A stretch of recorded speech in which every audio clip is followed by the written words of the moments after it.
Hello, Democratic Party of Evanston. I'm Christopher Swann, and I'm running for United States Senate.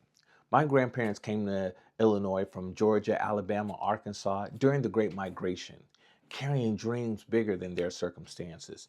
They raised my parents on the south side of Chicago, and then my parents raised me over there. And from retail to teaching, they instilled the same values that their parents had shared with them: dedication, hard work, and sacrifice. That foundation is why I'm running, because if our ancestors had the courage to believe in America's capacity to do more, then we have every right to demand more. Right now, we're watching federal agents terrorize our communities. We're watching genocide funded with our tax dollars, while people here go hungry, unhoused, and without health care. We're spending billions padding billionaire pockets and shipping weapons overseas to slaughter innocent people while working families can't even afford a carton of eggs. Our ancestors didn't sacrifice for this, and they didn't cross rivers or march on bridges to build lives from nothing so that we could settle for crumbs. This campaign is about what we're owed, not proposals, but overdue payments. Healthcare is a right, housing communities own, and economic security that lets you build a life, and a government that represents you instead of weapons manufacturers. These aren't just domestic issues or foreign policy issues. Dr. King understood during Vietnam that America must have the same conviction at home that it does abroad, and injustice anywhere is a threat to justice everywhere. You can't boast about economic opportunities around the globe while folks here at home can't afford groceries. And so that's the vision: government that serves life, not power, that prepares space for people, and that fights for justice everywhere, not just where it's convenient. And so let me answer your questions. Number one, about judicial nominations, would you favor refusing to approve any additional judicial nominations from the current administration? An emphatic yes, but blocking nominees is just the beginning. We need Supreme Court expansion and seats. We need to fill them with justices who will uphold transformative legislation. The number of justices isn't constitutional, it's statutory, and we've changed it before, so we can change it again. But we're going to need to end the filibuster, to expand the court past Medicare for all. And this isn't about blocking everything. And the filibuster isn't in the Constitution. We're going to need to confirm progressive justices at every level: the district, circuit, and definitely the Supreme Court. Biden proved that we can fill the courts when we have the Senate. Now we need to think bigger and expand the court in the filibuster and lock in a progressive majority that protects the wins we're about to deliver. And so that's really about building power. On question two, a guaranteed minimum monthly income. This is core to my campaign. But we need to make sure that it's substantial enough to lift people out of poverty. In 2021, Congress sent monthly checks to families, and child poverty dropped 46% in 1 year. But guaranteed income can't work alone. We need the full toolbox.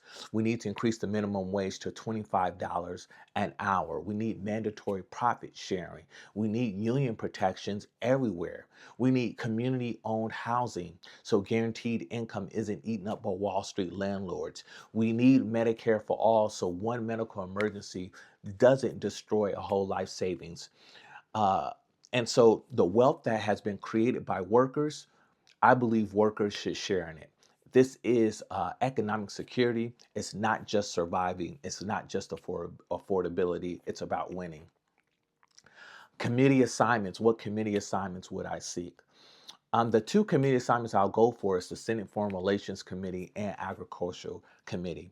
Foreign relations, because for over 80 years, American foreign policy has been about dominating for the sake of domination. We overthrow democracies, we strike votes we can't prove carry drugs, and we kill people we won't name. We fund genocide while claiming we stand for justice. America has the capacity to address the food insecurity crisis globally, and to combat climate catastrophe, and to support labor movements worldwide. And so we need to build instead of destroy. That's what I've learned at Feeding America. You build networks, you build capacity, you address need. You don't just dominate, you invest. And this connects to Illinois because agriculture is our largest industry. Trade policies shape what farmers grow and where they sell. Foreign relations isn't abstract. It's about whether Illinois agriculture thrives or gets crushed by policies that serve weapons manufacturers. And the agriculture community, because the Farm Bill and SNAP are where we end hunger. We need to redirect subsidies from corporate consolidation back to family farms.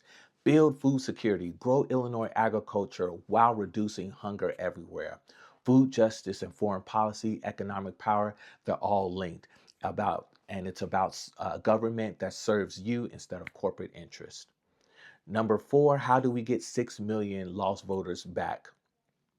We got to organize constantly and deliver transformation. Democrats stopped organizing in Illinois. We got comfortable with our supermajorities in the legislature, a Democratic governor, and so we assumed we win. But we got to get back to knocking on doors, hosting forums, building relationships. That's why turnout collapsed. We got to build relationships. We got to listen. We got to show up and we got to show out. We got to deliver transformation. Those 6 million voters left because Democrats stopped fighting and we stopped listening. We got to deliver Medicare for all. We got to deliver that guaranteed income. We got to deliver climate change. And so when voters see that you'll fight entrenched power, even when it costs you, they'll trust you. That's authentic movement. And we got to build the movement, not just for campaigns, but to invest into communities that's going to outlast an election cycle. Democrats lost voters because the party stopped organizing and stopped managing. We get them back by organizing relentlessly and fighting for transformation that starts right now. And then resisting Trump administration abuses.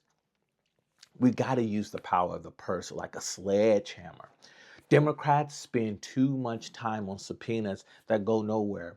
When the Justice Department is run by the person that you're investigating, subpoenas are performance. Here's where the power is. It's in appropriations. When we take back power, we zero out budgets. If you can't get the votes to impeach someone, you can get the votes to give them a $0 salary, and you stay, and that person's going to stay in that position as a volunteer. So we're not funding abuses. We need to abolish ICE by defunding it. We need to zero out detention centers contracts. We need to cut funding to agencies implementing unconstitutional policies. And we need to use the power of the purse to stop harm. Beyond federal power, we need to protect sanctuary cities. We need to make sure that we give direct legal support, immigration lawyers, know your rights training, rapid response networks, municipal IDs, and we need to provide economic infrastructure, guaranteed income pilots, the stuff that we've seen all across the state of Illinois. We need to build community organizing that has been going on for decades, faith networks, mutual aid, collective defense. But the federal lever is appropriations, and Congress controls spending. We need to use it and zero out budgets. We need to make it financially impossible to continue to produce harm. Listen, I'll close by saying that folks didn't fight for us to settle for crumbs. They dreamed of more and they sacrificed for more. And this is what this campaign is about: a government that represents us instead of corporate interests. We've seen revival before, and I believe that we can see it again if we have the courage to demand it. Expand the court, guarantee income, use appropriations as power, and rebuild foreign policy to serve life. And so I'm Christopher Swann, and I'm asking for your vote and your endorsement, because when we demand more, we get more. Thank you.